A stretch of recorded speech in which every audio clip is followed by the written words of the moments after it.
And after the winter's break, we return for some touring car action, some bumper-to-bumper, some door-to-door racing is going to be coming your way for 10 rounds across 2023 as the VMO TCUK Championship returns for 2023. Myself, Cameron Roger, Alex Goldschmidt will be taking you through round one here today at the Donington National Circuit. We've got Mike Yao on the broadcast, and of course, thanks to our partners at VCO, Pixlate Liveries and Simply Race as well for bringing you the awesome show that you're going to see across the next few months. We start here in May and we go all the way to September to find out who the champion is going to be. And Alex, as ever, this is going to be a fiercely contested battle out on the track. It's going to be a very interesting one to see how the drivers negotiate some new changes to the cars this season as well.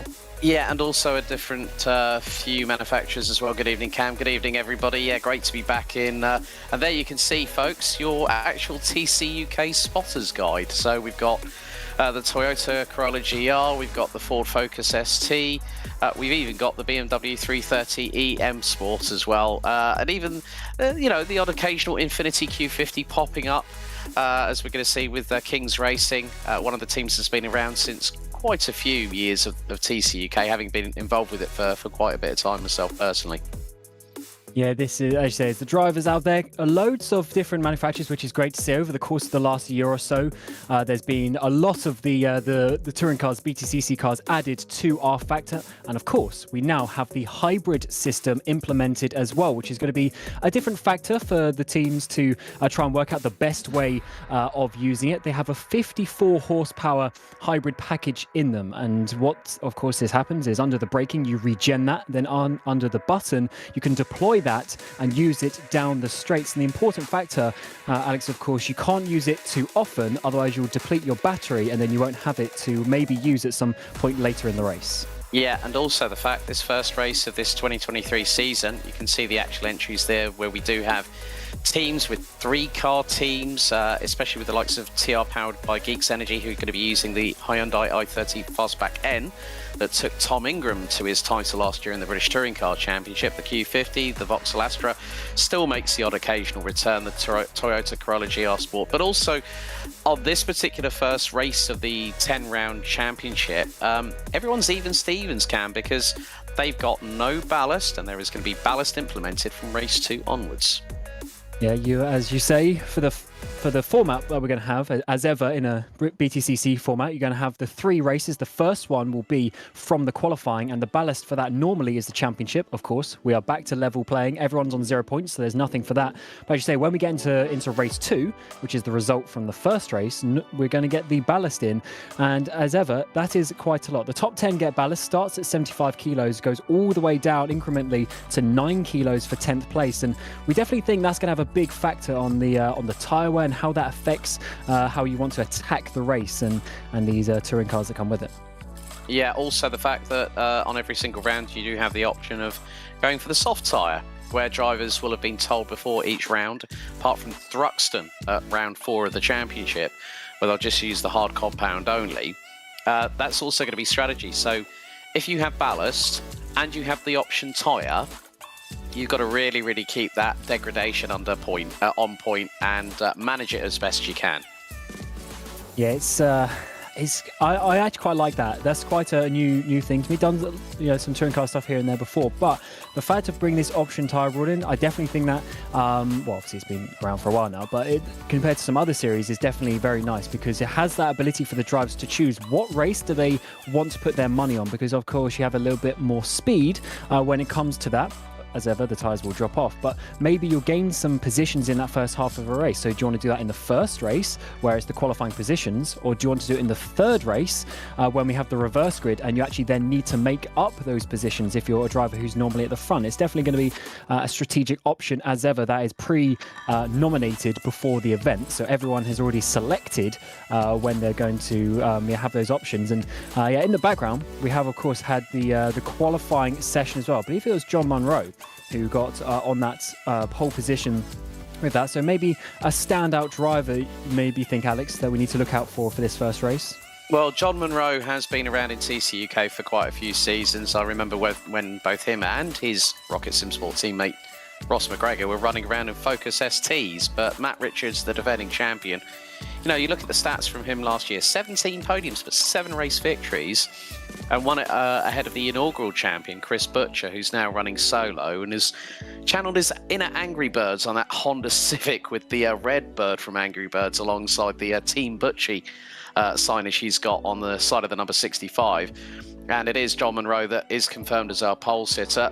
It wasn't much in it. It was about just over 2 tenths between the top 3.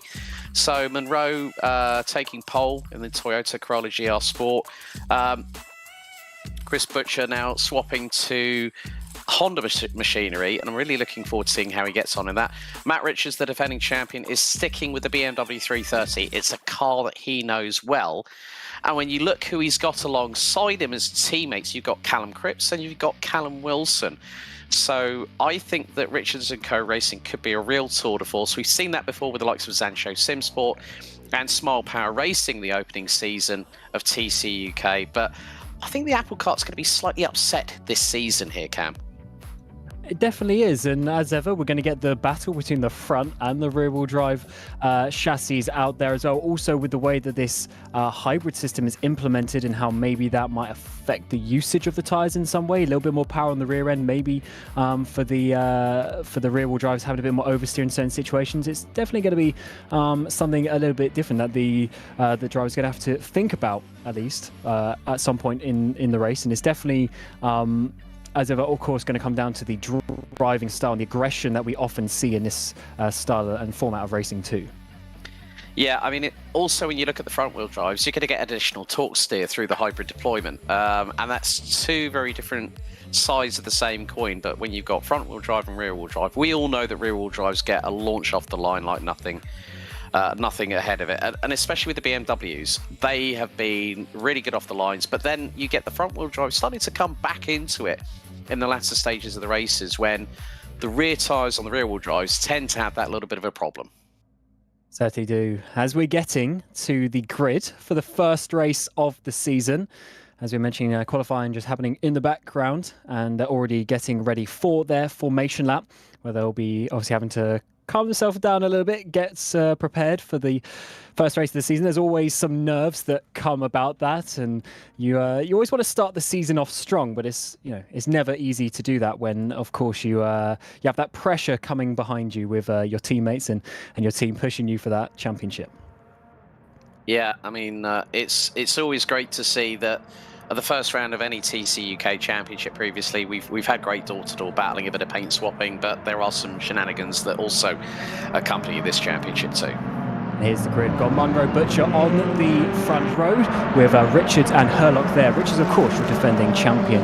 O'Leary and Benton rounding out your third row, I should say, with McGregor and Callum Wilson there in the 4-4 machine, rounding out your top 8. You've got 28 cars out there on the grids there. You've got Blumschein and Cripps rounding out your top 10, and Haley and Ryan Elliott's there for your 12th place. And of course, look out for some potentially new liveries and stuff to recognise over the course of the start of this new season. Luke Mitchell, Scott Cervic, Adam Locke and Ben Willis, of course, one of the admins behind the scenes as well, getting this TCUK Championship all sorted up for high standards. Jack London and Phil Morby there, running out top 80.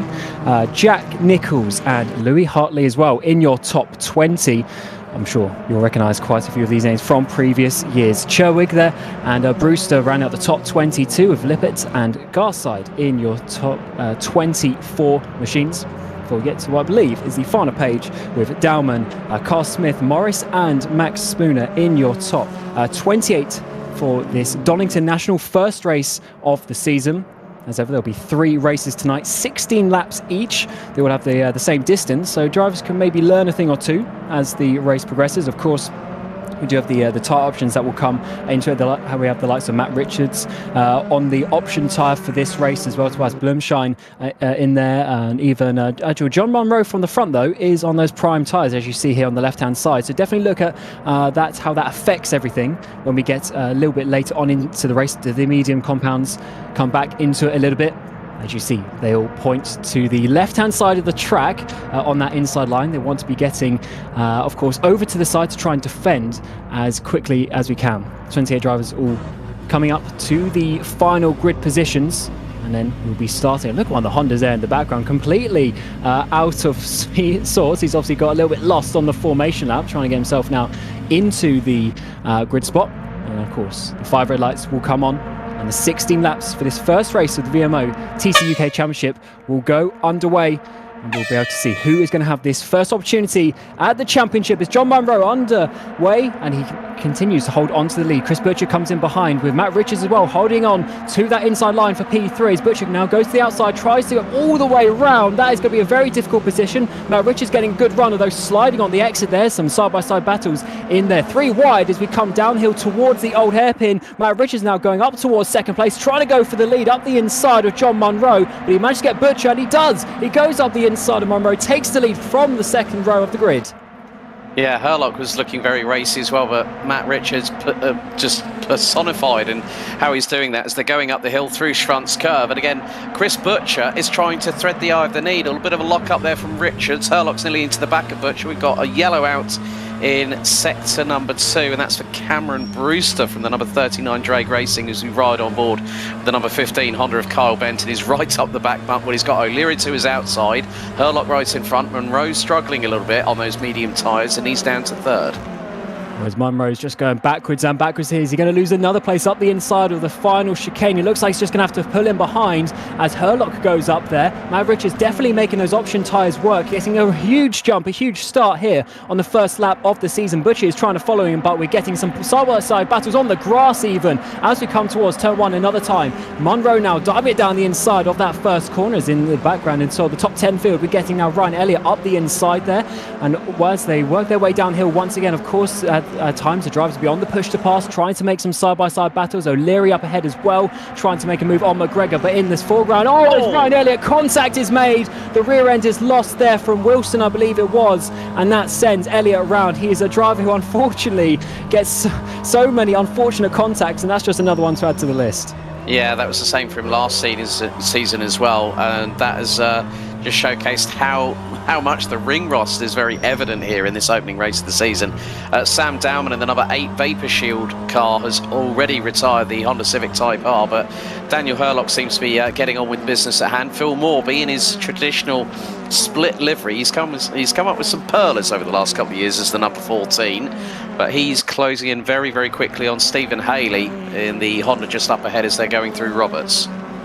And of course, as everyone gets into more single file formation, Matt Richards there setting the purple lap as we would expect out the front. But as we get into single file formation, the drivers will of course need to find some ways. But who is not single file is a little bit further in the background. We've got Scott Morris here involved. We've got Locke there as well as someone else coming up the inside in towards turn number 1, side by side between the two. And Morris there going to be dropping back a position where he tries to get the up and under to come down the hill, get a bit of a run. It's certainly not the easiest place to overtake down here. Gets so tight and twisty as ever around this Donington National Circuit, but he has to hold him behind there for now. Yeah, that just goes to show how quickly things can turn on its head as we're on lap number 3 out of 16. I mean, everyone's still jockeying for position because with no success balance for anybody in the top 10 at the moment, Cam, it's just providing some great action. But yeah, unfortunate having some sort of contact as got the number 59. That's Thomas O'Leary, who's battling away with Ross McGregor. Now, Ross was actually on the grass earlier on, a couple of cars behind teammate John Monroe, who still is battling away in 3rd position, but he's about 1.4 seconds off of Chris Butcher. And just everyone's just trying to make their way around this circuit. It's easier said than done, folks. Certainly is. We had a DNF of Sam Dowman there. As it's actually Herlock now who takes the purple time in that 4th position, trying to get back a little bit. Oh, diving there up the inside. Monroe potentially trying to, O'Leary trying to make a hold on to that position, I should say. It's Tobias Bloomsheim a little bit in behind, trying to catch down these guys as McGregor holds onto that place down the hill, and it's certainly getting very tight. It's very interesting how we're seeing these dives out of nowhere, and I do wonder if it's just people using just a little bit of push pass just to get that little bit of an extra edge coming into some of these braking zones. Yeah, I mean, especially coming down the main start-finish straight, heading down the Wheatcross straight, heading into Redgate, and then if you can sometimes use it going through Hollywood and into the Craners because you've got that downhill ascent, and that can really help the push to pass. But you've got to be very, very mindful on how much that you use because you'll then have a regen cycle, as you mentioned earlier. There's the 444 of Callum Wilson, who's now trying to battle away with the 888. That is the Full Send Racing. Vauxhall Astra, the sole Astra on the grid of Phil Garside, and they've got Ben Willis just up ahead. as Wilson jinks to the right-hand side. Now this is going to be very close going into Roberts, and plus also the curves here, and I think Wilson might have used the push to pass there to get through, so that was a nice clean overtake.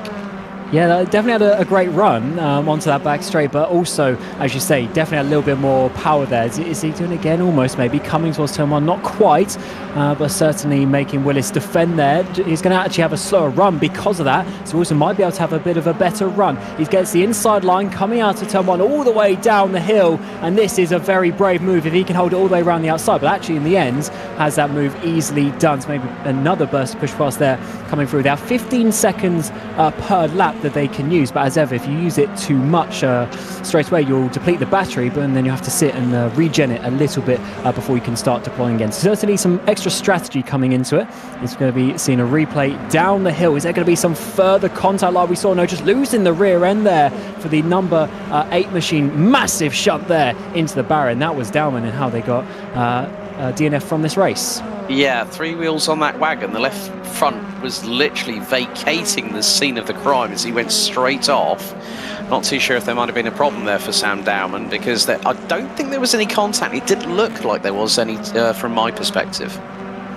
I don't think there was, but it just had that kink coming into the old hairpin on. Obviously, with the front wheel drives, the rear can go very loose if you're not keeping it in with a bit of a shadow. Just in the background, there's that Gar side maybe losing a place, or side by side at least for P20, at least on the exit there. But I think actually decide to back in. But no, they do actually go side by side down the hill once again. It seems to be an amazing overtaking opportunity there out of turn one as Triple Eight machine goes backwards into sort of P22. So certainly some great racing coming your way, and as you say, when we get into the next race and we start getting the ballast coming, so one of the RSRs goes round in the background, but also we know the Triple Eight here side by side up towards the next braking zone, but defends there nicely.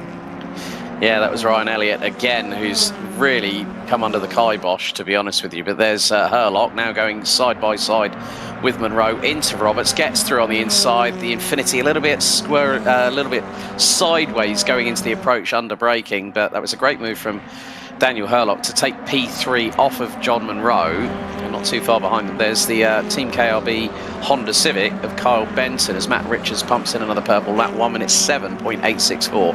And look at the gap he's already got, 2.2 seconds over Chris Butcher. I think Matt Richards wants to canter away into the distance and leave everyone behind him squabbling away for the scraps on the table.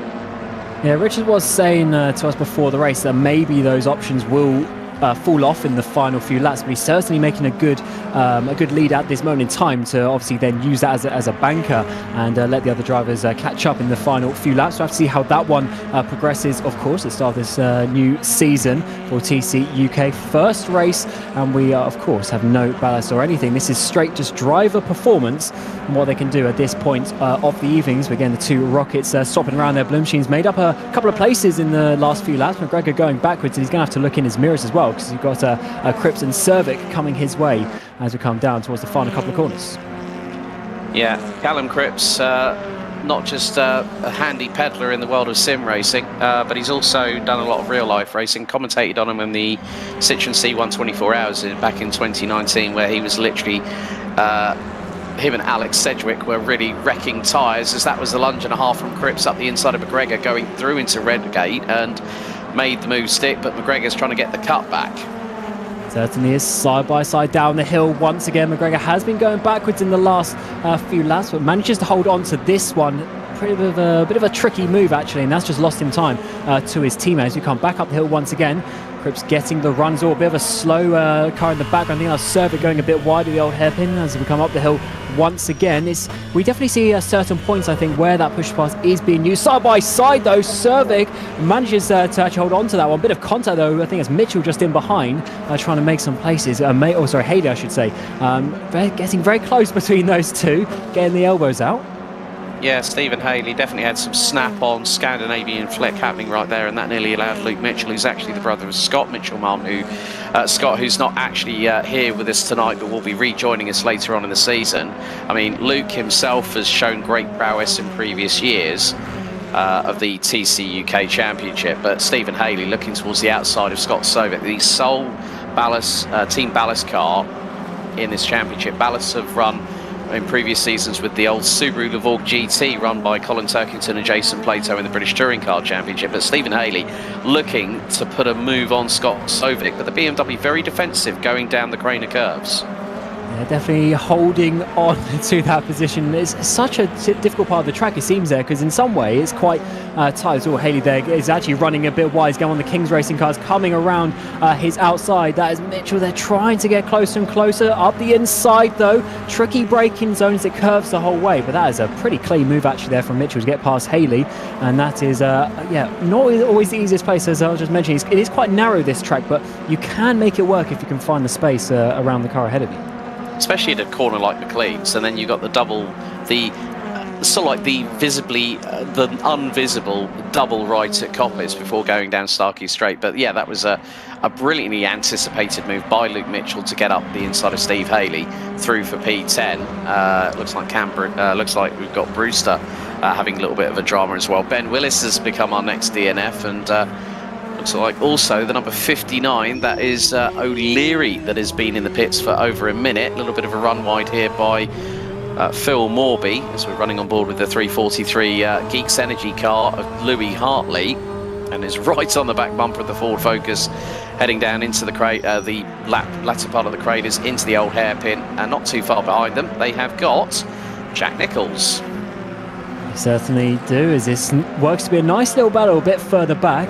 As ever, we need to, of course, look at the fact that the points go down to P15, so there'll always be something to fight for a little bit further back as we jump up towards the final place of the podium. We've got Herlock trying to attack, I should say, Chris Butcher up there for second place as it stands, and Richards to keep that second gap, 2-second gap up towards the front, actually. So Richards hasn't just completely pulled away in this middle part of the race as we're expecting. Maybe those option tyres will start to wear out a little bit, but it's certainly not wearing out for Herlock, who's now trying to get a run downhill through Hollywood. And this is always a bit of a tough part, as we've been mentioning. You've got to really be committed, which he's not at this point, so just trying to follow through, try to push Butcher into some sort of mistake, but Butcher's holding on some nice racing lines at this moment. But then as we come up the hill once again, this is a good place to use that push to pass. He's almost pushing Butcher as they almost look to go side by side up towards McLean's, but Herlock definitely the aggressive one at this moment in time.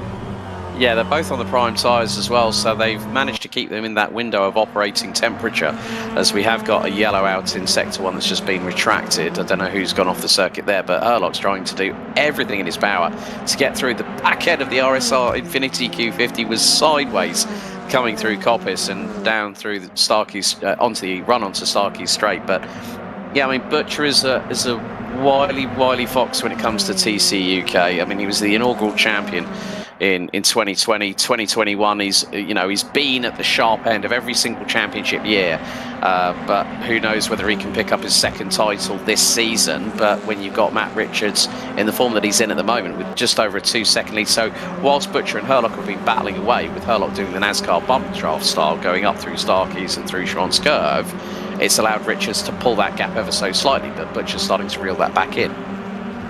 As this battle continues for the final few points, we got Hartley, of course, chasing down Morby. Morby's got a bit of a gap opening up ahead of him as well to Haley, who we were, of course, looking at a bit earlier. A couple of seconds there, so this is really the best that they're going to be fighting for with just about 5 laps to go in this first race. And it's, of course, this is the point where maybe the tyres start screaming out a little bit if you've pushed them a little bit too hard. So you've got to be careful. It's actually in the background for that second place. Butcher hasn't had the best run coming out down this back straight in towards the final chicane. And actually managed to hold on to that, but definitely just wasn't in the nicest part of the track going through Coppice. Onto the front straightaway, though, we're getting John Munro in the background coming onto them. So a 3-way fight for this second place, and even you can encounter Benton in the background as well, making it 4 cars trying to get onto the podium.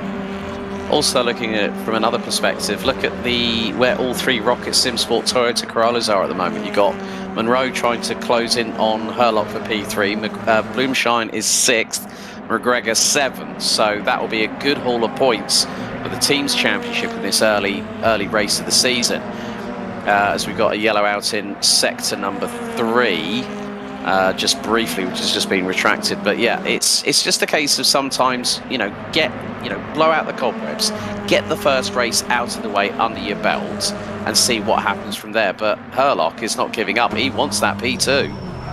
He certainly does, and he's trying to do it once again. Oh, that's a bit wide though. Munro comes up the inside of Coppice. What a move there, as Herlock is just going to be going backwards. Munro all over to the right-hand side of the track to try and defend, and there's going to be side-by-side in towards the braking zone. Here comes Benton as well. Was Munro almost giving that place back, it looked like, or maybe the push pass for the other two, but Munro has to slide back in. That gives Butcher a bit of breathing room there for second place as they come down the front straight once again to start lap 14, and this is turning into a very hot battle towards the front. But I'm sure, as just mentioning, Butcher there with that extra couple of second gap, he's going to be loving it. Side by side though, down contact even in towards the first corner.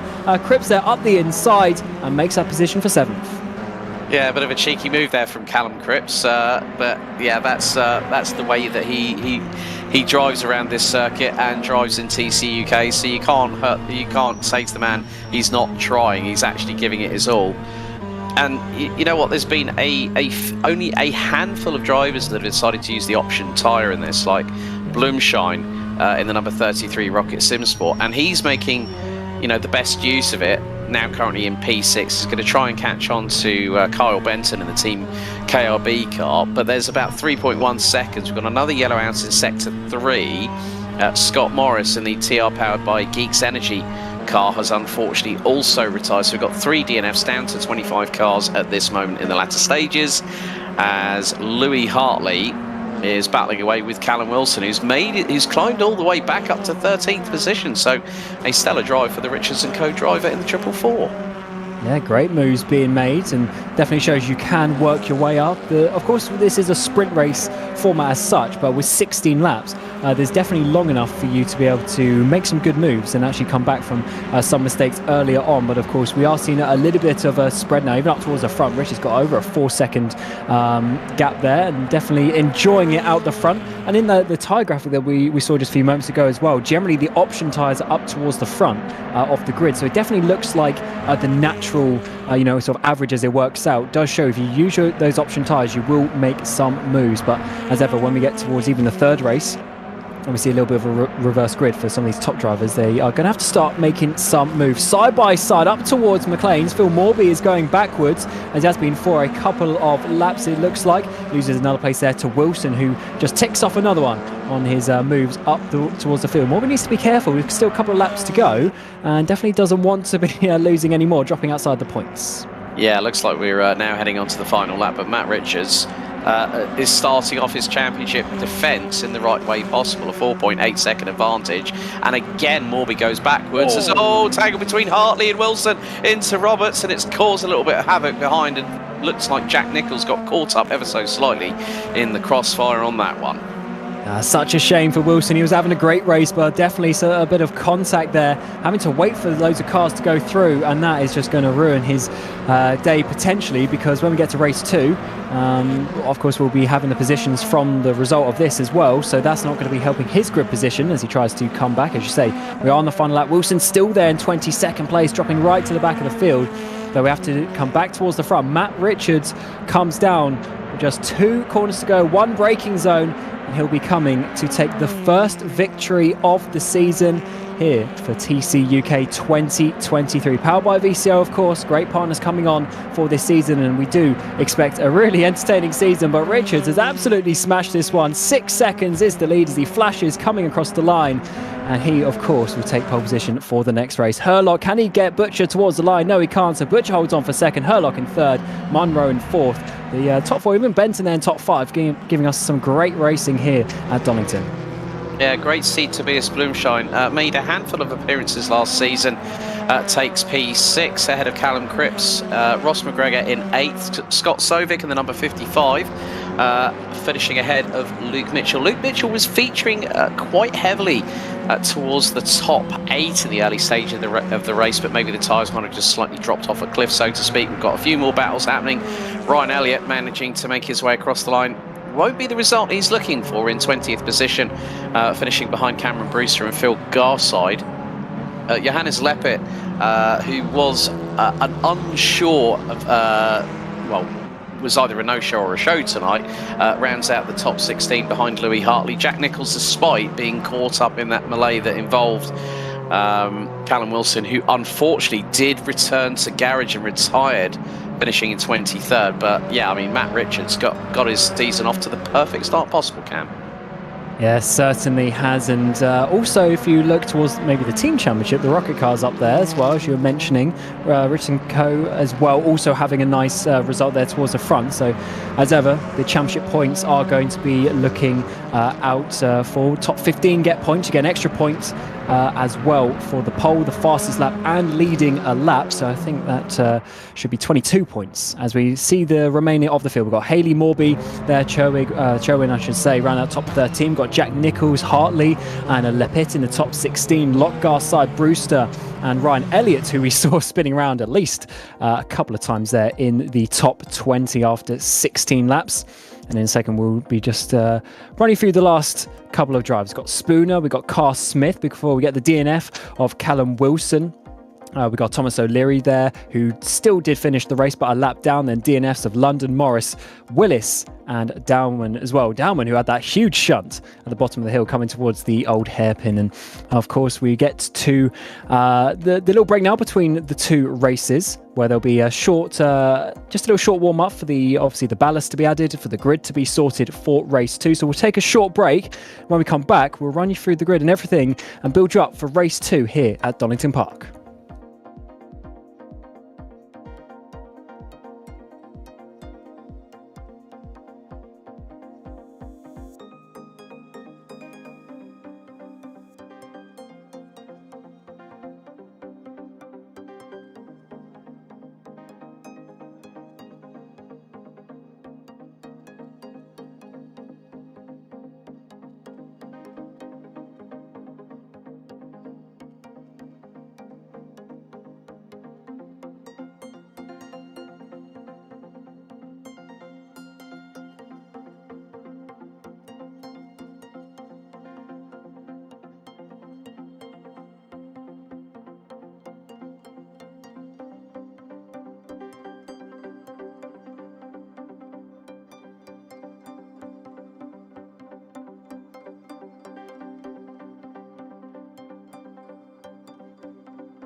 Welcome back to the VMO TCUK for 2023. We've just had the first race of the season, and as ever, we thank our partners at VCO, Pixate Liveries and Simply Race for the production here tonight. Cameron Roger, myself, and Alex Goldschmidt as well joining me in the commentary box. We got Mikey out on the production behind the scenes.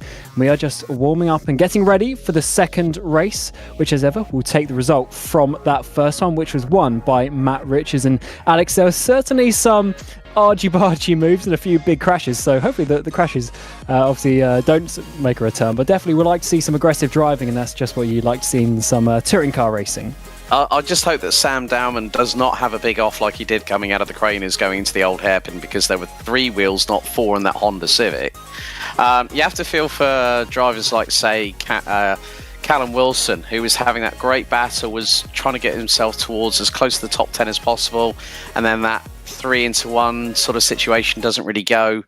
But it looks like they're getting ready and set for their formation lap for race 2 of the season. Absolutely. And here is the grid. Matt Richards on pole with Chris Butcher, Daniel Hurlock and John Munro. Your pole position driver from the first race down there in 4th place. Benton, Blumshine, Cripps and McGregor rounding out your top 8. The Rocket cars all looking pretty strong today here at the Donington National Circuit. And we've got Scott Servick, Luke Mitchell, Stephen Haley and Phil Morby, who just went back a little bit at the end of that first race as all the drivers warming up the tyres aggressively there in the background. We've got Chugwin and Jack Nichols round out the top 14, Hartley and Leppert in your top 16. Leppert was actually making a few moves a little bit there in the back half of the field. We've got Adam Locke and Phil Garside, who were having some nice battles there as well in that first race. Cam Brewster and Ryan Elliott, who had a few spins and will hopefully be trying to remove them from his race today. Max Spooner and Carl Smith rounding out the top 22. Callum Wilson, who had that unfortunate crash, just was pushed off on the final lap, unfortunately, before we get to Scott Morris, Ben Willis, Thomas O'Leary and Sam Dowman rounding out your 28 drivers here. We do have a maximum of 32, so I'm sure we'll see a couple of extra drivers join us as we move our way through the season. Of course, we're here at Donington Park National today. In a couple of weeks, we'll go to Brands Indy before Snetterton, Thruxton, Oulton Park, Croft, Knockhill, back to Donington, and then we're at Silverstone, and then the Brands Hatch GP, of course, all the way in September. And Alex, is definitely going to be something additional for this race, because we have the ballast added for the top 10 from the first race. And we also have quite a few, some of the drivers in the top 10. Just looking through those that are going to be on the option tyres, McGregor is going to be on them. Munro is also going to be on them. So keep your eyes on the cars in 4th and 8th on the grid, the 2 Rocket SimSport Toyotas. I mean, Blumshine's already used his in the opening race. Jack Nichols, who's going to be starting from 14th, he's on the option tyres. Thomas O'Leary, who's going to be starting all the way down in 27th. I'm going to see what the DMA Racing Honda Civic has to bring to the party. Ryan Elliott is also on the option tyres as well, so anything's possible in this second race here at Donington Park National, Cam. Absolutely, and it's going to be some good fun. 75 kilos of ballast on for Matt Richards at the front. He's going to, of course, struggle a little bit more after having the options as well in that first race as we get ready for the second race of the season here at the Donington National. Matt Richards gets a run. Leppert gets a penalty for a jump start further back in the field. Butcher once again pulling over hard to the right to get a run up towards turn number 1. Actually, he's going to dive down the inside of Matt Richards, side by side for the lead already, and Butcher's going to make it. Actually, Matt Richards slides on the exit as Hurlock comes up the inside. We've also got Benton Munro coming 3 wide as we come down through the Craner curves. We've also got McGregor trying to get in now. Richards gone down to 5th place even, now diving up the inside of the old hairpin. There's massive contact in the background with cars spinning around. It's certainly been a chaotic start. Richards goes backward once again. Yeah, I think it was Luke Mitchell I spotted that was on 2 wheels on the grass going through Hollywood and then got turned sideways. But now you can see Munro and McGregor both trying to double team to get past Matt Richards, who has got the full 75 kilos of ballast. And what's more, he's also used his option tyres in the first race. But Matt Richards is never one to shy away from a challenge. We've seen that all the way through the past 3 previous seasons of TCUK. But again, McGregor looking to the outside, heading into Roberts. Can he get the slingshot through out of the chicane? It's going to be a tall order, but if he uses the push to pass now, he might get a good run and use the slipstream as a double toe, because you can see already Richards is defending as Herlock leads Butcher and Benton and Monroe. And, well, McGregor was trying to go around the outside there of Richards, and Richards just said, no, Sunshine, you've got to do better than that to get past me. From the number 1 car, the BMW remains in 5th for the minute. And this is going to be an interesting one with how the extra ballast affects the car, not just from the physical performance, but also how the tyre wear then gets affected over the course of these 16 laps as well. That's going to be quite a big factor for the likes of Richards to focus on, because 75 kilos, I mean, that's a lot, especially compared to someone a little bit further down who even 8th place is 21 kilos, so that's already a lot, a big difference. And so far holding on pretty well there in the top 5. A little bit further back, and so Morby and Cripps going side by side as they come up the hill towards Coppice, and it's actually Hartley goes back a place. Morby up into that 9th position, a little bit further back, as that's actually a huge battle that's forming from 8th place down, top 7 starting to get a bit of a breakaway. Yeah, looks like Ben Willis from Drake Racing has unfortunately retired. Callum Wilson's in the pits. Leppit will have already... so we're going to have a look at the start here. Now, this is where all the madness happened. Luke Mitchell... it just gets completely crossed up sideways and right into the side of Phil Morby. You've got a BMW and a Honda into the side of each other coming out of Redgate. And... Luke Mitchell, what kind of a rejoin was that? Yeah, right in front of another car. Definitely don't want to be doing that, and definitely some tricky moments there on the first lap. Cars so hard to control as well. Sometimes on those rear-wheel drives, obviously they're not the most powerful thing in the world, but they don't have loads of downforce. They don't have huge tyres on these cars. They're still touring cars, of course, and with rear-wheel drive, you can definitely spin them up, as we saw there, as the drivers are, of course, starting to close up a little bit. As we get towards this front pack, we're seeing such close battle. Herlock has absolutely gone off in the lead after getting the lead there on the end of that first lap. He's absolutely gone, but in behind it is getting close once again, and it's certainly going to be a great battle to see what these drivers can do and how they use that push to pass to overtake. Well, the surprising thing here is that John Monroe, who finished P3 in the opening race just a few moments ago, is not getting away from Matt Richards as much as I possibly might have thought. So, and plus also the fact he's got ballast on that car, so it will be less than what Matt Richards has. But still, this ballast here on TCUK is a great equaliser, even though you have the push to pass with the hybrid assist. Yeah, it's certainly a great feature that has been added recently to rFactor 2, and of course being used in these cars as well on TCUK, and just adds that little bit of an extra dimension to the races. Butcher there, all slide in the rear end coming towards McLean's, as once again Herlock is just getting that gap further and further. We saw this in that first race as well. Butcher wasn't able to hold on to the leader, which at the time was Matt Richards though. Richards there diving it a little bit up the inside of Monroe, trying to put him offline. It's definitely like a double apex corner, and you can use that to your advantage, as we're getting McGregor now on the outside, and Matt Richards maybe use a bit of push pass, get a bit of slipstream with his teammate coming down towards the advantage chicane side by side, almost contact between the two. They find room for each of their cars, and a really nice battle here for the P6. Stephen Haley is right up the exhaust pipes of Ross McGregor, as now that was a bit of a squeeze. There's a touch between the two as they head into Redgate. I mean, Stephen Haley has now got up the inside of Ross McGregor. I'm not too sure if that was a little bit of a bump and run, but there was definitely a bumping of fenders going into Redgate between the two. Phil Morby, in the meantime, is battling away with Louis Hartley in the Geeks Energy Hyundai, coming down through the craners, hard on the brakes, turn it into the right-hander at Old Hairpin. Scott Morris in the TR powered by Geeks Energy car. I think that might be Max Spooner that he's probably battling against, but Phil Morby is rubbing paint again, and has lost out to Hartley, who's kept it through on the outside of McLean's, but has run a little bit wide. Morby's back up the inside into the run into Coppice up the hill, and Morby's back through for 9th. Great battling there, and we're still seeing battles up and down the order. There's Spooner battling away with the likes of Scott Morris. That's one of the Drake Racing BMWs getting a bit sideways. That was Cam Brewster. I mean, we're seeing battles up and all over the shop here, Cam. It's just TCUK in a nutshell every single time they go racing. Yeah, as ever, racing on these tight and twisty British circuits, and you always have to just get your elbows out. And something you have to be careful, of course, in these front-wheel drive cars is the contact on the rear, flipping around. Here's Jack London maybe losing a place, actually gaining a place up towards turn 1, and gets past Garside, and that is actually going to be Garside. Maybe get a bit of run, no, not quite down the hill. As Blumschein just realised in the background, he was up there in sort of the top 6 on the grid. He's really gone back further down since the start of this race on lap 6 now, of course. And the difficult part for him is he's so far back, the people around him have 0 ballast, and of course he'll have probably about 33 kilos on his car, which is going to make it even more difficult to battle into. That'll certainly be some tenths a lap that he's losing, and really just closing the field up with this ballast as ever in this touring car racing. Nice to see some battles further down as ever, these drivers trying to get up into that top 15 where the points are scored.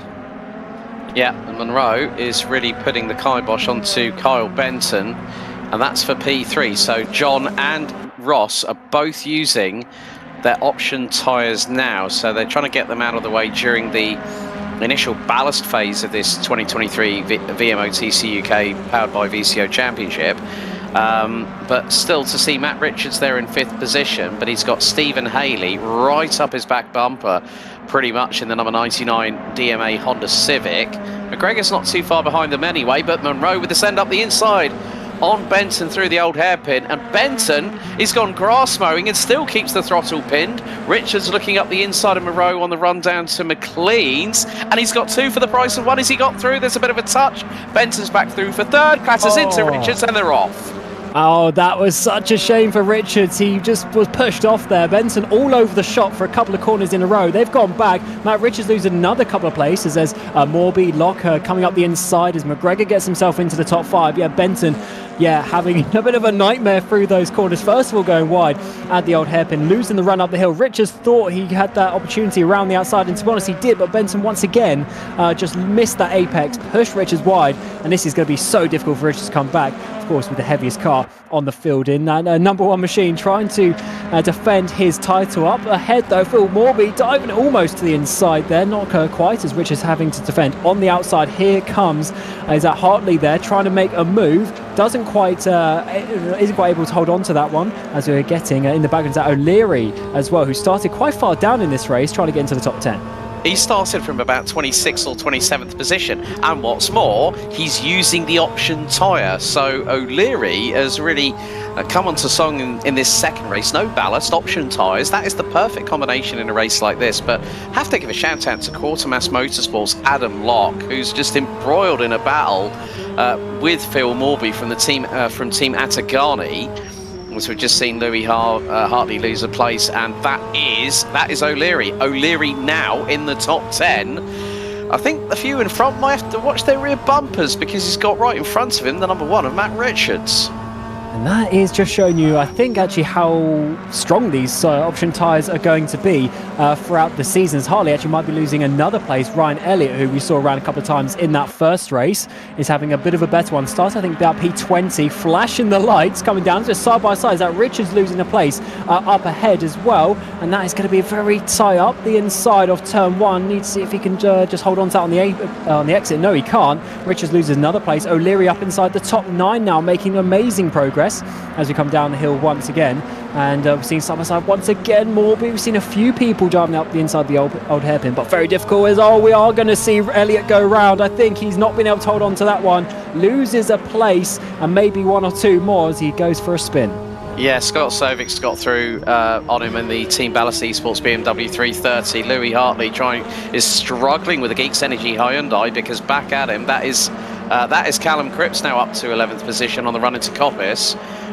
And whilst this is all happening, Dan Hurlock is leading by 2.7 seconds. Battle for P2 very much on between Butcher and Monroe. Butcher keeps it pinned to the inside of Roberts. Monroe's trying to squeeze his way past, but Butcher was saying, no, that's not happening. And there is Ross McGregor and also Stephen Hartley. This is a 4-way scrap, and it's going to get a bit spicy as McGregor nearly makes it 3 wide from 3rd, 4th and 5th. As Hartley trying to put Haley trying to put it around the outside of Butcher, going into Redgate and into Hollywood, and Rose looking up the inside, going through into the Craner curves. And McGregor, I think, has got the ringside seat here. 2 wheels on the grass going through the Craners from Haley as they go down the hill into the old hairpin. that is as close as you want to get it in a tin top car. Certainly, as the two Honda Civics try and hold on to the Toyota Corollas. Here comes John Munro, though, all the way around the outside. Can he get it to the inside? McLean's not quite enough there as Haley holds on to this one, and certainly Butcher defending so well over the course of the race so far. As we see McGregor now trying to get the run. He's got a teammate behind him. They can do something together. Might be able to get Rocket there. Double podium up for grabs as we are getting to start lap 11. So 6 laps to go here for the second race of the evening. Scott Servick a little bit further back here, P14. One of the final couple of points he'll be getting in with a battle down there as well. Yeah, Scott Stovic has also been a regular in TCUK. It's great to see him. Ballas Esports had a bit more of a presence here a couple of seasons ago in TCUK, but Scott's still keeping the Gasser-Shane Team Ballas Esports on flag flying proudly here in TCUK. So it's good to see him switch machinery and go into the BMW, which has been favoured by quite a few of the teams here on VMO TCUK. But he's got to try and do something to get past Matthew Churgwin just up ahead in the 24th or 13th. Yeah, certainly does need to... Oh, actually, talking of moves being made, is that Butcher's gone back to 5th place. We're getting the two Rockets there, trying to get a double podium, as we mentioned, too wide, up towards the hill, up towards Coppice. Butcher's trying to come back up the inside there of... is that Munro there for 4th place? Yes, it is. Butcher side by side on the exit down to this back straight. We've got, of course, Benton in the background too. Side by side they remain. Are they going to be trying to push the pass, trying to get that position stuck as Butcher holds on? No, just has to back out of it. So the Rocket do make that double pass. Butcher's obviously had a nightmare losing 3 places on that last lap. Yeah, it's not been easy for Chris Butcher, but if he can keep it in the top 5, that's a good haul of points.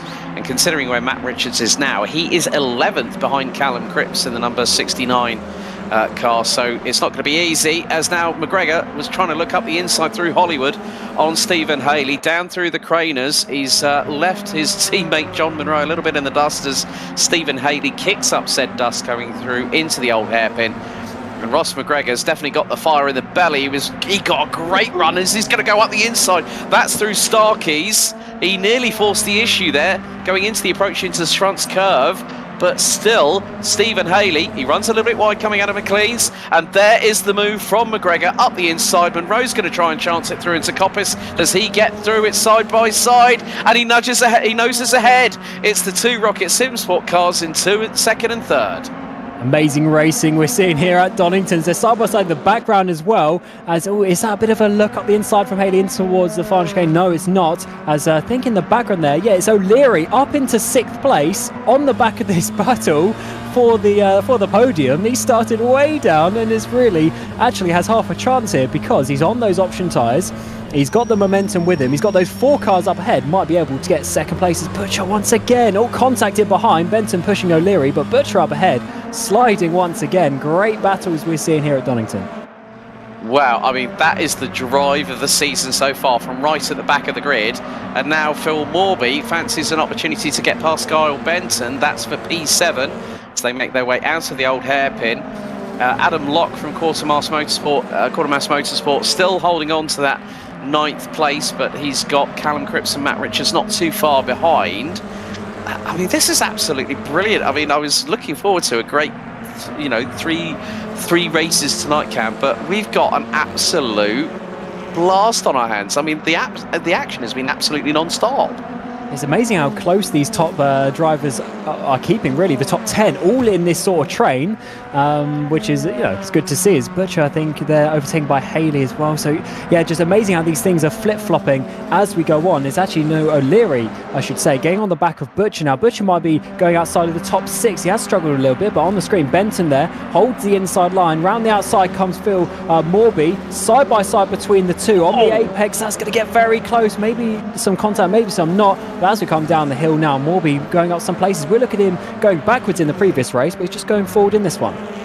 Yeah, Matt Richards in the meantime has managed to get past Callum Cripps going through into Hollywood.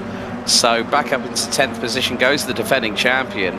But O'Leary has had an absolute flyer, as we have seen a little bit of a moment there, I think, and that was with Phil Morby, who's going to lose out to Locke, who's going to lose out to Richards in the meantime, as they struggle their way through McLean's.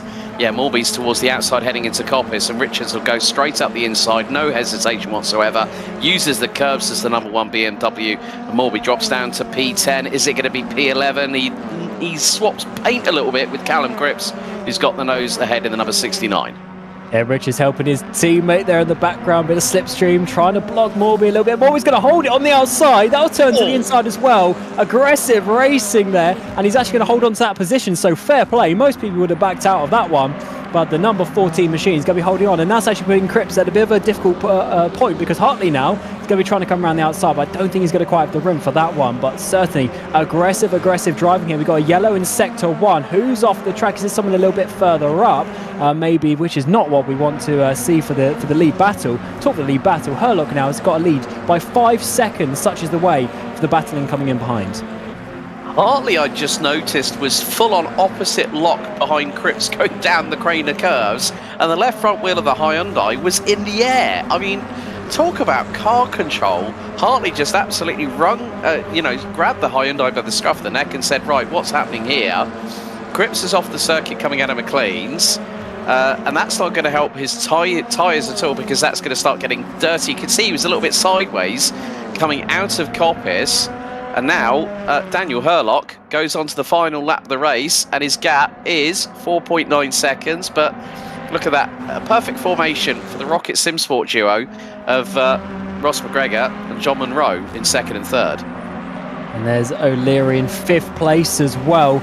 Got Butcher a short while ago and is now coming for Haley. He's a little bit too far back for the podium, unfortunately, but for driver starting basically at the back of the field, is going to be enjoying this final lap of the race, trying to get Haley for what will be a 4th position. Is in the background. Butcher's actually going to have to struggle to hold on to Benton. They've started to splinter up a little bit here inside the top 10. It was one big train for quite a while, as also in the background I think there's Morby maybe trying to lose some places, or Loxer I should say, losing a place there. Side by side with Butcher in towards the braking zone of McLean's. Oh, in the background, that Richards up the inside of Locke, trying to do anything he can to make these places that he lost a little bit earlier with that contact with Benton up the inside of Coppice. He certainly does. As we come on to the back straight for the final time, we're going to have to go up to Daniel Herlock for RSR. The 87 machine takes the 2nd race victory here at the Donington National. Just once he got the lead, just pulled away and kept out of all the trouble. A double rocket podium with McGregor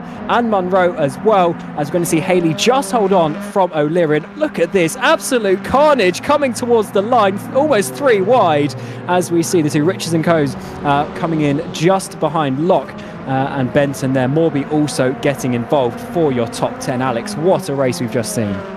And we also had another DNF in the process as well, because the Sector 3 yellow might have been through Cameron Brewster in the number 39. He was showing us a DNF, but that, you know, the way that Daniel Herlock just pulled away, he took a leaf out of the page of the playbook of Matt Richards. But the team game showed how competitive this championship will be when you have McGregor and Munro. Those are 2 guys that know their stuff, and the way that, and you can see a little bit of team tactics going in, because John Munro actually slotted behind Ross McGregor just before the halfway point of the race, so they knew that Ross was the quicker car, let him go and then see what he could do, and then it ended up the podium. I mean, Stephen Haley did a great job to finish 4th. Thomas O'Leary from the back of the grid to finish 5th. That was an absolute monster drive. So good points for DMA Racing. Chris Butcher, there was about a bit of damage limitation in this one. P6 after that. Kyle Benton, great run from him, some great battling from him. Adam Locke from Quartermaster Motorsport, have to give that guy a shout out, finishing 8th ahead of Matt Richards. Phil Morby getting his elbows out, so was Callum Cripps. We saw some great door-to-door paint swapping action, and, you know, bring on race 3 of the night.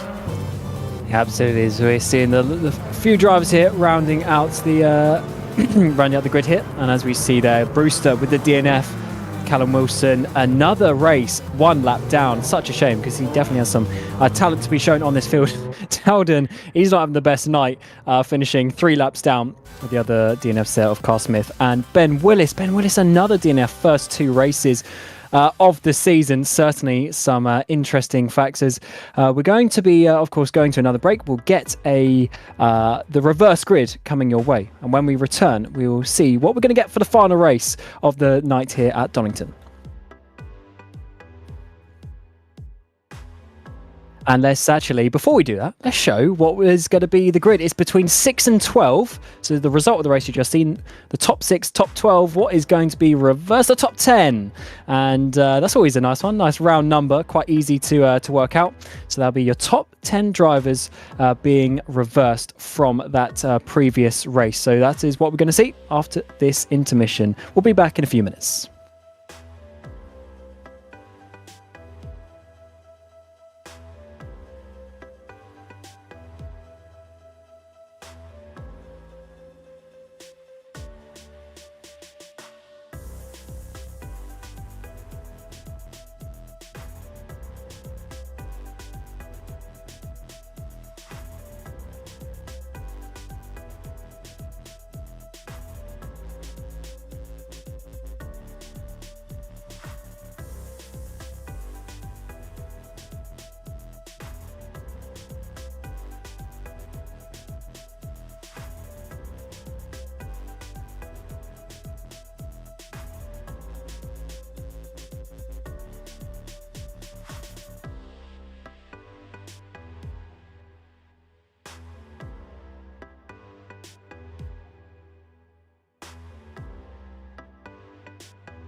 Welcome back to the VMO TCUK for 2023 here at the Donington National. We've had the first couple of races, myself, Cameron Roger and Alex Goldschmidt taking you through the commentary. We've got Mike Yao on the broadcast, and of course, thanks to our partners at VCO, Pixelate Liveries and Simply Race. It's definitely been a very argy-bargy kind of evening as we take to the track for the first time this year for TCUK, and it's of course with the new hybrids as well. It's definitely been a very interesting one, Alex, and now the fact that we got the reverse grid factor for this race 3 as well, there might be a little bit more action coming our way. Yeah, especially with the fact of it being a top 10 reverse grid, because it always goes between the top 6 or the top 12. And yeah, what we saw in race 2, we saw a lot more measured, a lot more clean and concise battles. We did see a couple of moments where people were having some off tracks, but that's part and parcel of this championship. And you know what? It's nice to see TCUK, grow in terms of the field. There's some great peddlers out there. And race 3 with the reverse top 10 grid is just only going to further personify that of what you folks will see all the way through to September with this championship. Yeah, of course, Donington National today. We do come back here for the full GP track in round 8, which is on the 30th of August. And here it is on the screen. We go to Brands Indy in a couple of weeks' time before Snetterton 300, then Thruxton, Oulton Park Island, Croft, Knockhill. Then, as I said, back to Donington GP, Silverstone National, and then Brands GP as ever, rounding out the season. 10 rounds, so 30 races, 30 race starts. It's definitely a tough championship, is this BTCC sort of format of racing. Yeah, and also it gives everyone the opportunity to have an equal shot at the championship. We've had the independent championship run just like in the BTCC. Ben Willis is actually a previous winner of that as well in his own right. And he's one of the many people behind the scenes, including the likes of Stefan McCready and Aidan Millwater, and Aidan being a former competitor in this championship. But they're getting the formation lap underway for race number 3 of the night.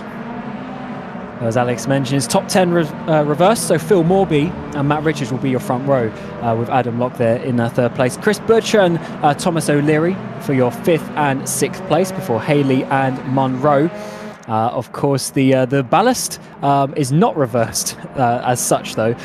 So, of course, Daniel Hurlock, despite being in P10, has the most ballast there with Ross McGregor Cripps and Cervic, who gave us some great action there, rounding up your top 12.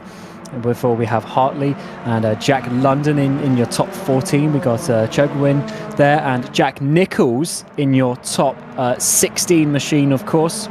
Before we got Blumshine and Phil Garside, Luke Mitchell and Ryan Elliott in P20 like he was for race 2 as well, after once again having a spin. Let's hope he doesn't do that in race 3. Scott Morris and Max Spooner in your top 22. Got Leppit there. He had a jump start in that previous race. Callum Wilson not having the night he would have wanted, showing some good pace in that first race. Cam Brewster then and Sam Dowman not having the best races either, with Carl Smith and Ben Willis. I believe they were actually double DNFs in race 1 and race 2. And Alex, as the drivers warm up their tyres, what do you expect from this race 3? Well, we have got some people. We've got Cameron Brewster, who's on the options, Johannes Leppit on the options, Max Spooner.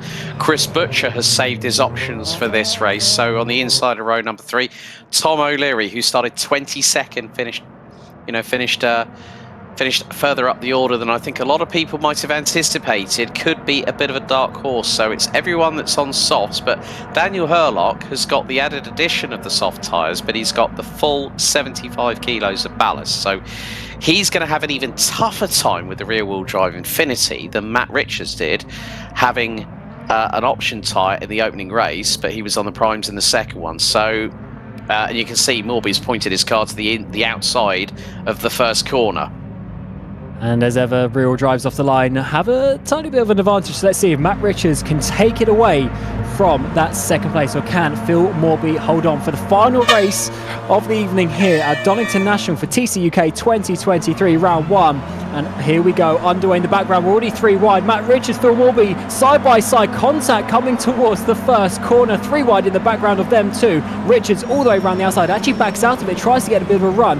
with Chris Butcher there in behind. Already contact one of the rocket cars off, 3-4 others going off into the gravel as we come downhill for the first time. Benton tries to get a run on Adam Locke, can't quite, has to fill in behind as Matt Richards already up the inside but holds on to second.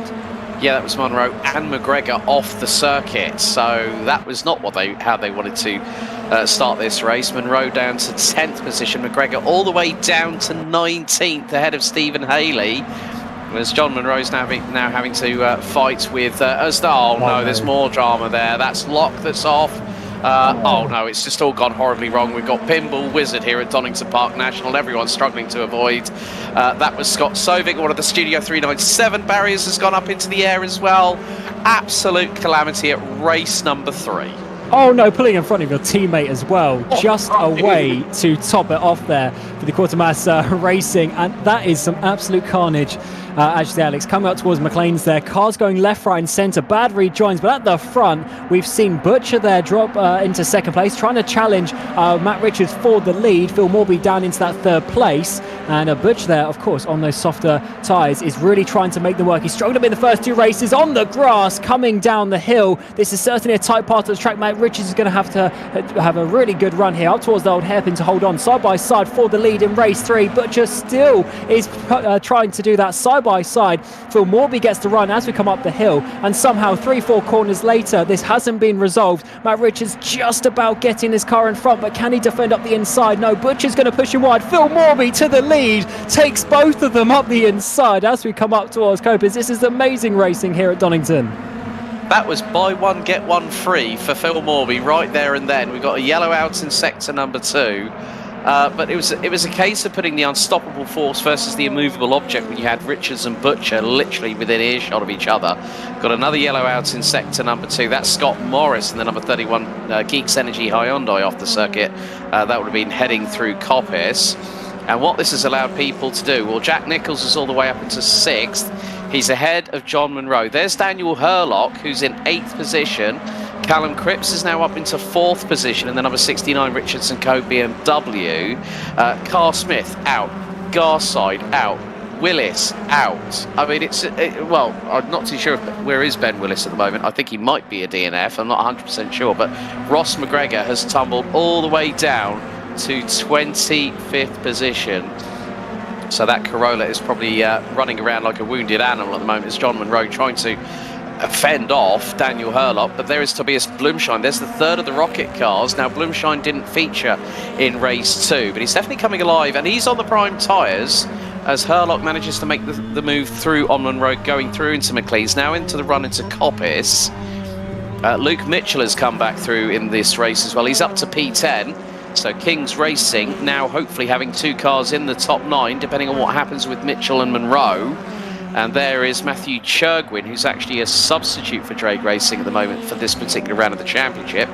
But in the meantime, Richards has now hit the front, Butcher in 2nd, Morby down to 3rd. Yeah, great battles for that front 3, which is what we like, because they have pulled away a little bit. Benton can't quite keep up as he's having a battle with Cripps, I just seen there.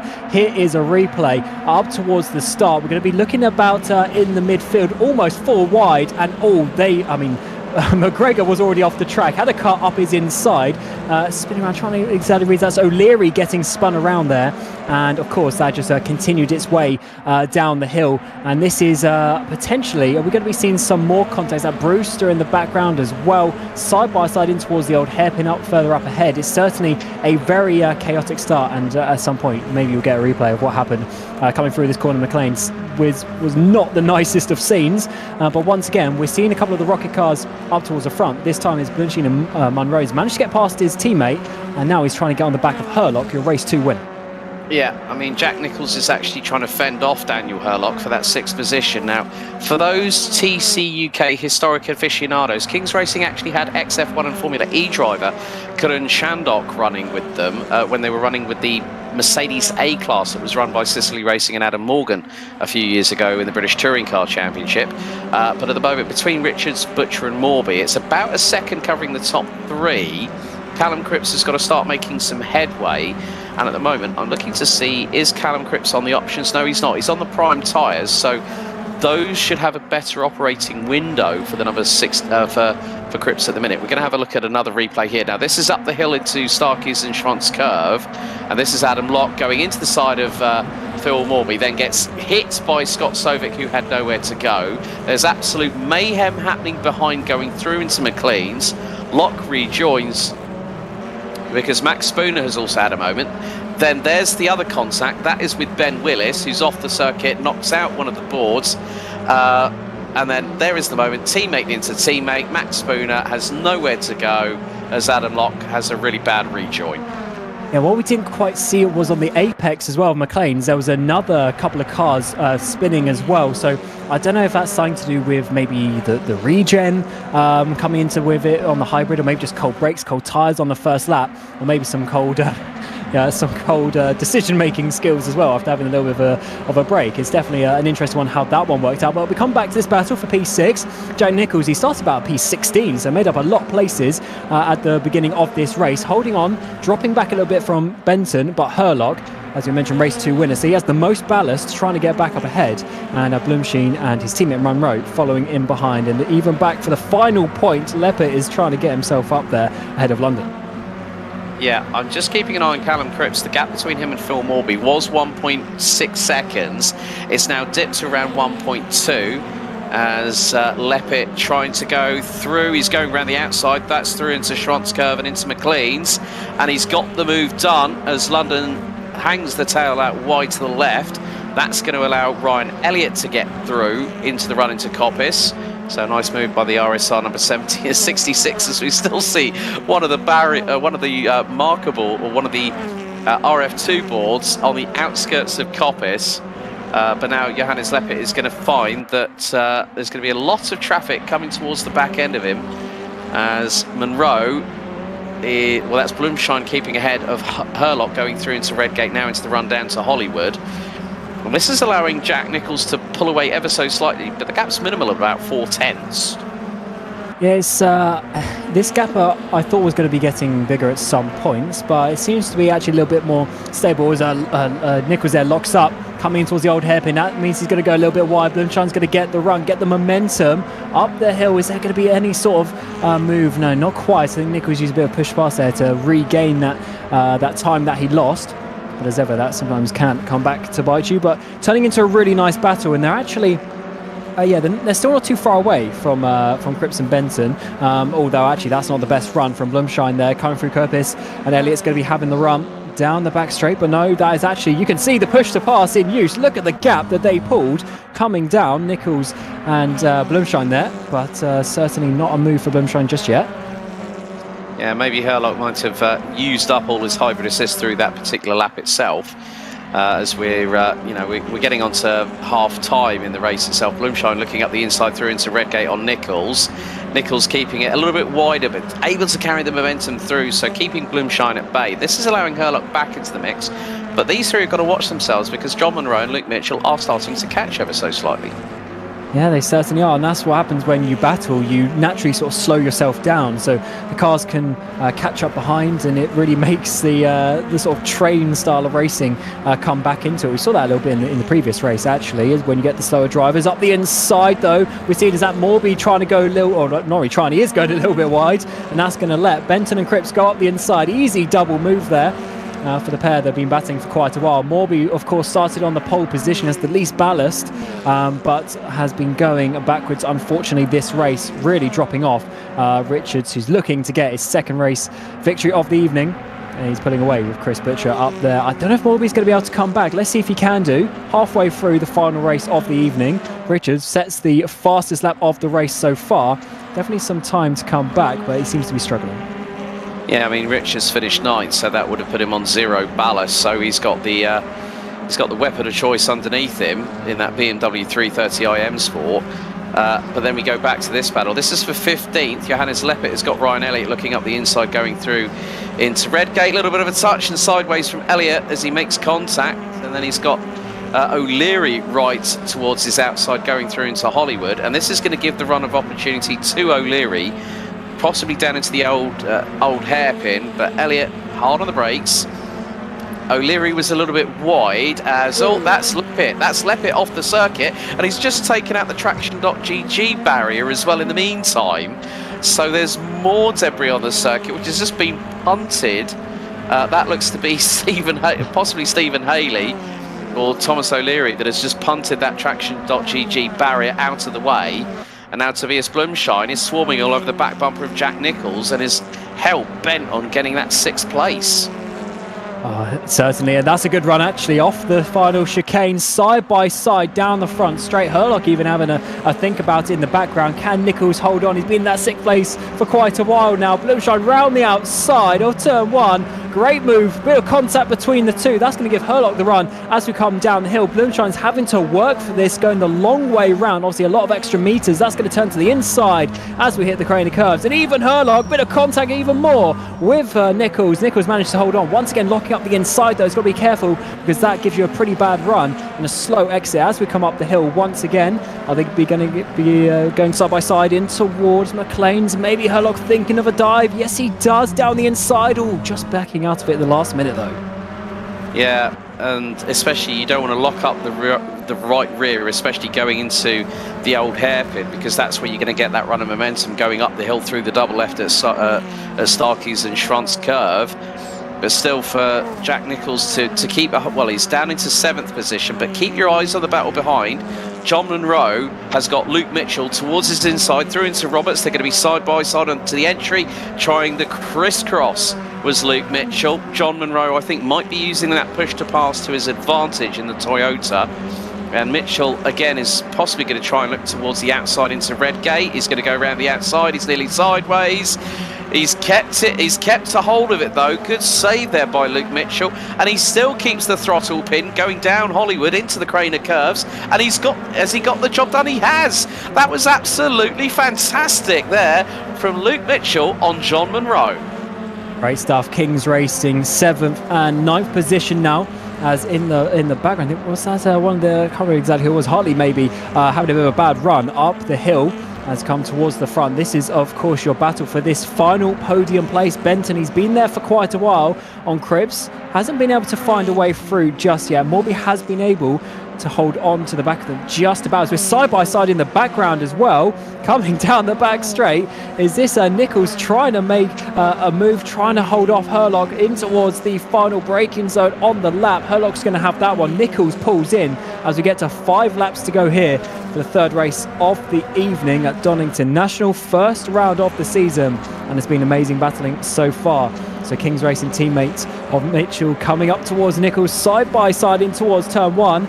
Mitchell is actually going to be getting a little bit of a run, I think, out of turn 1 down the hill, and it's getting, that is a downwind all over the gravel. Yeah, well, at least he wasn't in the wall, unfortunately, unlike race 1. But yeah, still, Jack Nicholls is trying to put the pressure onto Daniel Herlock. He's got teammate Luke Mitchell behind him, and behind them have come the cavalry. Oh, Nicholls spins it in front of his teammates. Oh. Manages to not take anyone out, actually, as I think they're going side by side up towards McLean. Slow rejoin for Nicholls as Elliott and I think it's O'Leary getting past, and a bit further up though we are seeing some side by side battles. That is going to be Hartley losing out to Churgwin up the inside, and makes that one a stick, and actually doing a pretty good job to get himself up inside the top 10. He's behind John Munro, of course, to that pole position way back in the first race about an hour ago. Though actually look at the push to pass there. Chogwin's going to have to battle this on the outside. Manages to brake late enough actually as we're coming on to lap 13 for these guys, and it's certainly heating up as the lap count is going down. They realise the opportunity is sort of getting a bit harder as well. Yeah, it's always when it gets to these last 2 or 3 laps that there seems to be a bit more frantic activity. I mean, Chogwin's got to be careful with the back end of that BMW, the 24 Drake racing car. I mean, trying to apply the throttle, you can see the back end snaking from left to right. Chris Butcher, in the meantime, is kept to within a second of Matt Richards, who, you know, finished 9th in the previous race. That took away all ballast because he had 75 kilos. That is one of the rocket cars off the circuit. That is John Munro, and out of the top 10 he drops. Behind Callum Wilson in the 444, and there is Ryan Elliott trying to close in on the number 23 Rocket Simsport Toyota. Oh wow, that was a big off from Munro. Fortunately, there's quite a bit of runoff there. As coming back to the front, starting lap 14. Is Butcher getting a little bit closer? Is Matt Richards starting to struggle a little bit potentially? Butcher, of course, on the softer option tyres in this final race of the night, and certainly enjoying them. He was sliding around and just not having fun on the primes a little bit earlier this evening, the first couple of races. We're looking at Louis Hartley here, who of course was having some nice battles over the course of the evening. And let's see this for John Munro, actually massive lock up there on the rears, goes wide all over. I mean, he's meters off the track, the camera can't even pick him up, he's so wide. Joins back on after doing a bit of lawn mowing and manages to not take anyone out. Yeah, that was very, very lucky that car didn't go straight on and into the barriers like we saw with Sam Dowman in the opening race of the night. But Munro is still trying to keep Ryan Elliott at bay. This is for 13th position. So this would be quite a nice way for Ryan Elliott to maybe get one up on John Munro ahead of Brands Hatch Indy in a couple of weeks' time on May 31st. But yeah, I mean, Ryan Elliott, this will be a round for him to forget, and his championship push will start in 2 weeks' time. I can guarantee you that much, Cam. But Luke Mitchell trying to go toe-to-toe with our race 2 winner of the night, Daniel Hurlock, who's who shortcuts the chicane ever so slightly down onto the start-finish straight. But did that cost him any time? I mean, Mitchell's about 0.34 going into Redgate. That gap is closing ever so slightly. So Luke Mitchell would have gotten the better run. He wouldn't have gotten any dirt on his tyres like Hurlock did at that moment.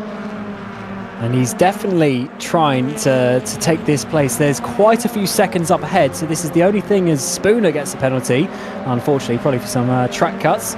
And yeah, Mitchell definitely needs to try and do this, because this is the last position that he can really battle for. This is what's going on up ahead though. Morby's just been going backwards. He goes a little bit wide though as Blumsheen gets up the inside as we come uphill towards Coppice. And of course Benton just up the road. This is going to be a good strong final race of the night for Blumsheen. He really struggled in the first couple of races. Toldon of course was taken out, I believe, in one of them as well.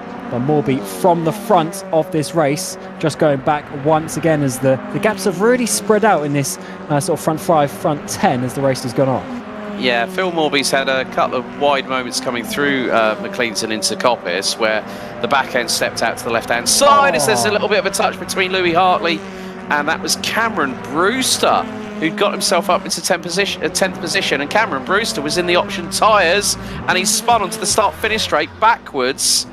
And that's why the yellow is out in sector 3, and he's knocked off the rear wing in the process, trying to do a 3-point turn on the start-finish straight. So Cameron Brewster's evening might be at an end, as Matt Richards, as Phil Morby has got Kyle Benton in front of him. Benton was off at the same point, but not as wide as Munro earlier on in the race, and still manages to keep a hold on to 5th.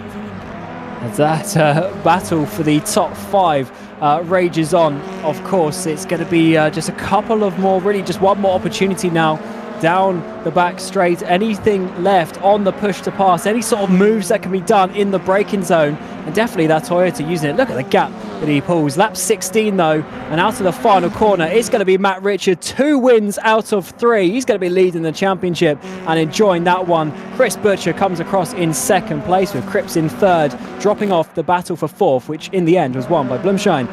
Benton there in 5th place, and Morby from the front in 6th. And of course Hurlock and Mitchell rounding out the top 8. All these close battles as well towards the latter part of the field. Scott Cervic, he's had a very eventful night in that 19th place. Can he do anything out of the final corner? Any sort of push to pass towards the line? No, he's going to finish in 19th. And Alex, that was definitely a nice way to round out the evening. We saw some heavy crashes, of course, but definitely towards the front we've seen some nice battles, and I think that's a good way to open the season and see what we're going to get from now until September.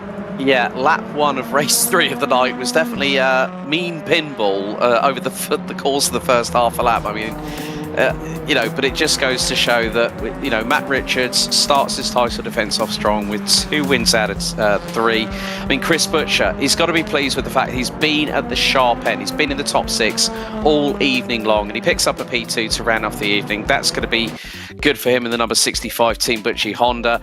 Callum Cripps finishes strong on race 3 with the 3rd place. Tobias Blumshine, having a good one. Kyle Benton, despite being off track several times in, I think, all 3 races. Phil Morby could have had an opportunity maybe of a top 5. Daniel Hurlock did a good, strong effort, even with the full amount of 75 kilos of ballast, finishing P7. Luke Mitchell, Matthew Churgwin, and Callum Wilson, who also finishes the race evening on a high, finishing in P10. As there's Munro, pole position winner for race 1, finishes 11th in race 2. Ryan Elliott, who had a very eventful night, gets a P12 in the end. Thomas O'Leary, standout drive in race 2, was there in P13 for Hartley. Nichols was in 6th at one place, but unfortunately going a bit too wide, come out of the old hairpin, has dropped him back. Haley, Leppit, London, Cervic, and Ross McGregor, who got absolutely sent at the start of the race, finishes in P20. Such a huge moment in this race, really flipping up the order. But unfortunately, some drivers who are on page 3 throughout the night, Sam Dowman, Max Spooner, Adam Locke, Scott Morris, the final finishes before Cam Brewster there we saw at the end.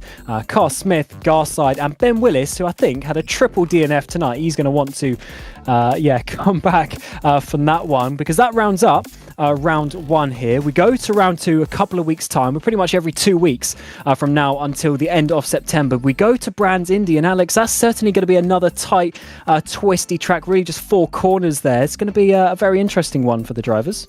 It is, and it's going to probably add to the drama that we've already had tonight, Cam, to be completely honest with you. You know, that's a 2 mile circuit, 8 corners. You know, you've got the famed Paddock Hill bend, blind apex, over a crest, down the hill, and then up the hill towards Druids, Graham Hill, the Cooper Straight. I mean, it's a great touring car circuit. It's been a staple of TCUK, and that is going to be one that we're going to have 3 exciting races at in a couple of weeks' time.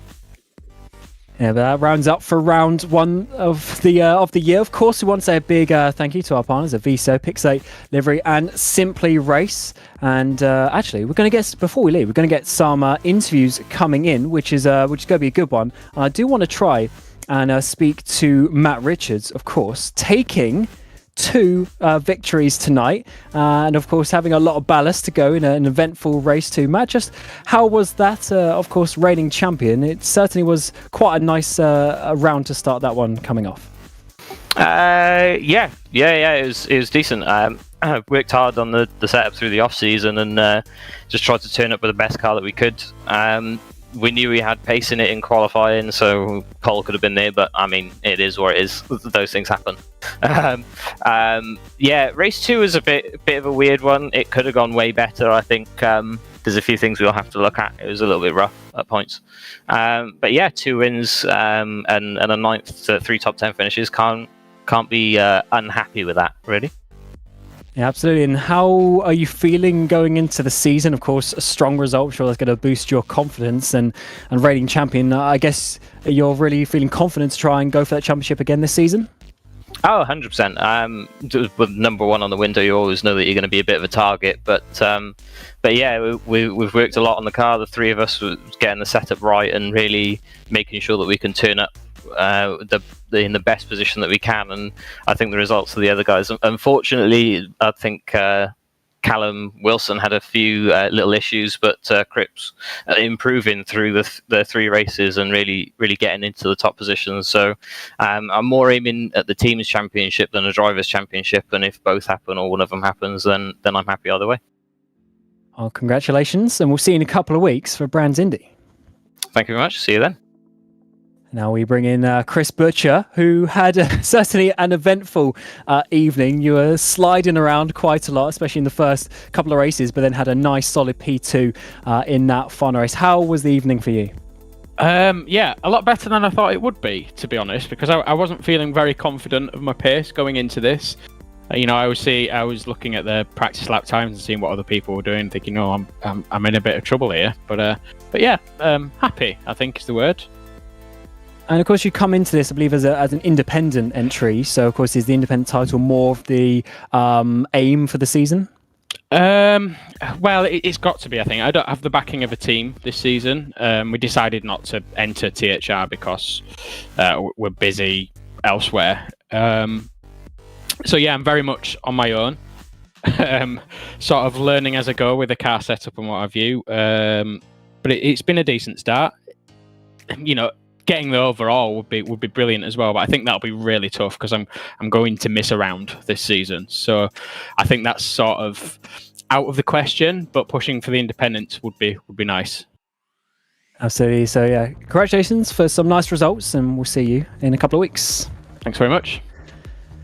And next we got Dan Herlock, who of course had a really strong race 2 there, and just using some some carnage around you to hold on to victory there, and of course some nice results in the other one. So how was that, and especially your race 2? Yes, race 2 got a bit fortunate with the start.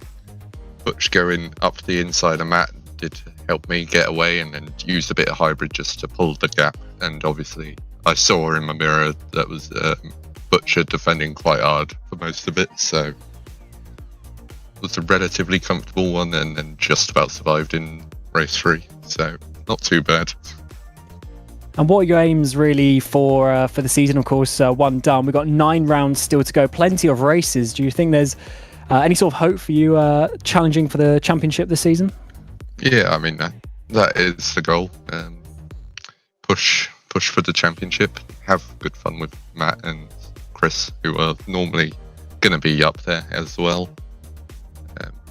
Just try get used to this rear-wheel drive car, as it's a bit of a change for me and Ryan, so help him out a bit more. Yeah, absolutely. So congratulations for your race victory today, and we'll see you in a couple of weeks as well. Cheers. And Alex, we'll just obviously take a look at some of the finishing shots throughout the night, but that was certainly a very eventful evening, and I think that's just going to be the way it's going to, how it's going to be in the touring car style races. And what do you really expect as the season progresses? I think you're going to see some drivers who are going to try and concentrate on consistency, because you and I both know, Cam, that is how you win a championship. That's what we've seen from Chris Butcher in season 1. Dan Kell, who won it in season 2. Dan not with us tonight, but I know for a fact that he'll be back with us for this season. And also for Matt Richards. I mean, Matt Richards getting his season, his defense of his title. No one in TCUK history has won 2 titles overall on the bounce. And Matt Richards is a strong competitor. We all know that. He's competed in a lot of RF2 championships, including TCUK. But could there be a few dark horses? I mean, you got to look at the likes of Kyle Benton, who showed great pace.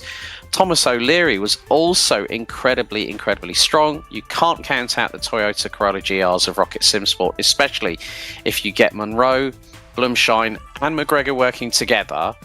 That is going to be a potent team force in terms of going for the teams championship, drivers championship.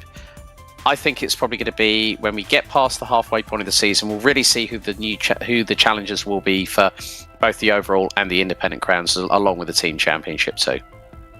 Yeah, we've got lots of excitement coming our way between now and Brands GP on the 27th of September. But it has been myself, Cameron Roger, Alex Goldschmidt, taking you through the action. We have Mike Yao on the cameras behind the scenes. And there on the screen, Brands Indy, the 31st of May, a couple of weeks' time, will be the next round of TCUK. As ever, thanks to VCO, Pixelate Liveries and Simply Race for providing everything that you've seen tonight. And until the couple of weeks' time in Brands Indy, we wish you a very warm goodbye.